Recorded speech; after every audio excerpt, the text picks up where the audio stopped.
السنغال ترتكز أساسا في لجوئها للمحكمة الرياضية العالمية في لوزان السويسرية على الحكم فقط، وهذا ما لديها فقط.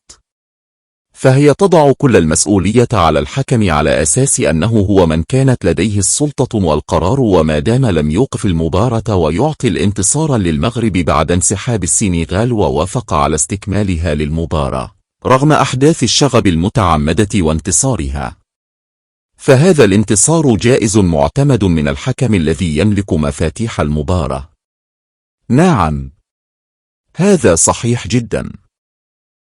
وهذا يؤكد تماما أن السنغال تعترف رسميا أنها ارتكبت خطأ يوجب إقصاؤها، وأن الحكم مجرد فاسد ساعدها على الانتصار بدل إحقاق الحق، ويجب إقصاؤه هو أيضا من مهنة التحكيم وتغريمه بل وسجنه. عاشت المملكة المغربية الشريفة قاهرة الأعادي والحساد والحقاد.